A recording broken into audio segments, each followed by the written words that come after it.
오늘 저에게 주신 하나님의 말씀은 누가복음 23장 32절부터 38절까지 말씀입니다.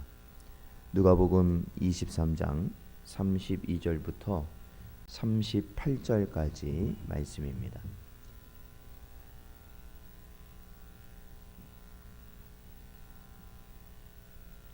다 찾으셨으면 저희 함께 봉독하겠습니다.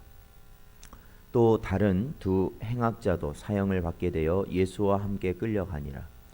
해골이라 하는 곳에 이르러 거기서 예수를 십자가에 못 박고 두 행악자도 그렇게 하니 하나는 우편에 하나는 좌편에 있더라.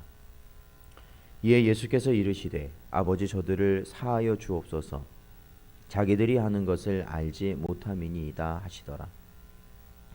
그들이 그의 옷을 나눠 제비 뽑을새 백성은 서서 구경하는데 관리들은 비웃어 이르되 저가 남을 구원하였으니 만일 하나님이 택하신 자 그리스도이면 자신도 구원할지어다 하고 군인들도 희롱하면서 나와 신포도주를 주며 이르되 네가 만일 유대인의 왕이면 네가 너를 구원하라 하더라.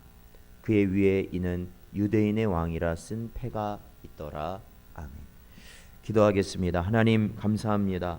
오늘도 저희들을 부르시고 또한 주의 말씀 앞에 서게 하시고 오늘도 주님의 나라를 소망하며 우리 자신을 부인하며 오직 주의 길을 갈 수 있는 능력을 오늘도 주의 말씀을 통해 저에게 주실 줄 믿으며 나아갈 수 있도록 하시니 감사합니다.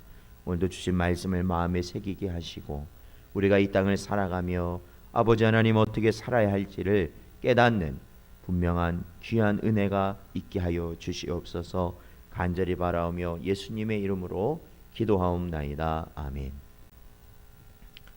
사랑하는 성도 여러분, 오늘도 주신 말씀 통하여서 크신 은혜 가운데 살아가시는 여러분 되시기를 바랍니다.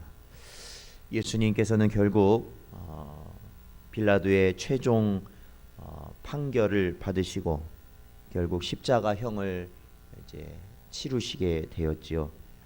그래서 오늘 본문 말씀 보면 결국 예수님은 해골이라 불리는 골고다 언덕에 오르셔서 그곳에서 양편의 두 제수와 함께 십자가에 못 박히시게 되었습니다. 이로써 사탄의 미혹 가운데 예수님을 죽이고자 하였던 유대 지도자들의 모든 계획은 완전히 성공하였습니다. 아무 죄 없으신 예수께서는 어떠한 저항도 하지 아니하시고 오로지 아버지의 뜻대로 이 십자가 죽음의 잔을 받으셨습니다. 그 모습은 누가 보더라도 세상 누가 보더라도 예수님의 모습은 실패한 것이었습니다. 처참한 실패. 정말로 돌이켜보고 싶지도 않고 다시 누군가 그 자리를 보고 싶지도 않은 그러한 모습이었습니다. 그럼에도 오늘 본문 34절 말씀을 보면 예수께서 십자가 그 위에서 고통을 당하시는 그 가운데서 이와 같이 말씀하시죠. 즉 자신을 보면서 조롱하고 비웃고 심지어 예수님의 그 옷가지를 서로 갖겠다고 다투고 있는 그러한 사람들 앞에서 예수님은 이렇게 말씀하십니다. 34절에 보면 아버지 저들을 용서하여 주옵소서 자기들이 하는 것을 알지 못함이니이다. 이렇게 말씀하십니다. 예수님은 죽음을 목전에 두고 계셨습니다. 오히려 자신을 죽인 자들을 그럼에도 긍휼히 여기셨던 그 마음이 오늘 본문 말씀에 그대로 나타나 있는 것이죠.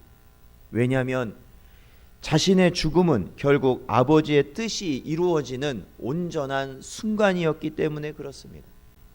세상은 예수님의 죽음이 이제는 그가 죽음으로 끝나고 이제는 예전에 자신을 그리스도라고 말했던 한낱 그난 인간에 불과할 것이라고 그들은 여기고 생각하였지만, 그러니까 죽음이라는 것이 끝이라고 그들은 여기면서 예수님을 죽였지만, 예수님께서 그들의 모든 계율을 아시면서도 그 관계를 아시면서도 결국 십자가를 지셨던 것은 아버지의 뜻이었고 그것은 택함 받은 모든 자들을 구하는 길이었기 때문에 그랬다는 겁니다. 그래서 오히려 실패가 아닌 완전한 성공을 이루신 것이었죠. 이것이 바로 예수님께서 알고 계신 십자가의 비밀이었습니다. 영원한 나라와 생명이 우리 주 예수 그리스도 안에 있으며 믿음으로 나아가는 자가 그것을 기업으로 얻게 될 것임을 우리는 성도는 알고 있는 것이죠. 요한복음 1장 12절 말씀 보면 영접하는 자 곧 그 이름을 믿는 자들에게는 하나님의 자녀가 되는 권세를 주셨다라고 기록되어 있습니다. 사랑하는 성도 여러분, 성도란 누구일까요? 성도란 거룩한 무리입니다. 왜 그들은 거룩한 무리가 될까요? 그들은 세상과 구별된 자들이기 때문에 거룩한 무리로 살아갈 수 있습니다.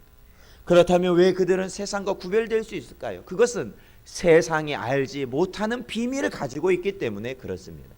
하나님께서 성도에게만 열어서 보여주시는 계시가 그들 가운데 있기 때문에 그렇습니다. 그 계시란 무엇입니까? 어느 산에서 받은 계시일까요? 아니면 저 어느 사막에서 받은 계시일까요? 아니면 당장 내일 무슨 일이 일어난다는 그러한 것을 받은 것이 계시일까요? 아니요. 그러한 것이 계시가 아니라 오히려 우리에게 예수 그리스도의 이름으로 영원한 나라와 생명을 허락하신다는 그 사실을 깨닫는 것이 진정한 계시를 받은 자라는 것이죠. 오늘 하루도 우리는 세상 가운데 많은 원통한 일을 당할 수 있어요. 많은 원통한 일을 당할 수 있습니다. 이러할 때 우리 성도들은 어떠한 마음가짐과 모습으로 살아가야 될까요? 그것은 바로 십자가와 영생의 비밀을 알지 못하는 저 세상을 긍휼히 여기며 살아가야 된다라는 겁니다. 세상 어떤 자라도 예수가 없는 자라면 그를 불쌍히 여기십시오. 우리는 좌로나 우로나 치우쳐야 할 이유가 전혀 없는 존재들이 바로 성도입니다. 좌로 가건 우로 가건 그 가운데 예수가 없다면 결국 그 모든 길은 멸망으로 갈 수밖에 없다라는 것입니다. 세상 어떤 자라도 예수가 없는 자라면 그를 불쌍히 여기십시오. 심지어 나를 핍박하고 조롱하는 자라 할지라도 그를 불쌍히 여기십시오. 왜요? 그에게는 예수가 없고 그에게는 오로지 멸망밖에 주어지지 않았기 때문에 그렇습니다. 그래서 그를 위하여 기도해야 하는 것입니다.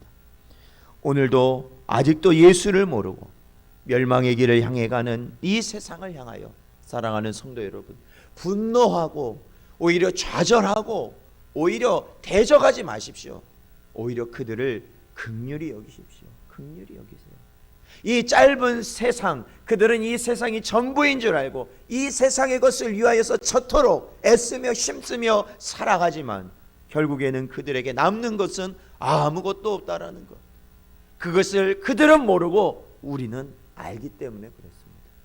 그래서 그들을 불쌍히 여기시고 그들을 주님께로 인도하기 위하여 힘쓰시길 바랍니다. 그들에게 이 사실을 알릴 수 있도록 힘쓰시길 바랍니다. 그래서 영원한 생명과 그 기업을 우리 심령 속에 품고 살아가게 하는 우리의 삶이 되시기를 주의 이름으로 축원드립니다.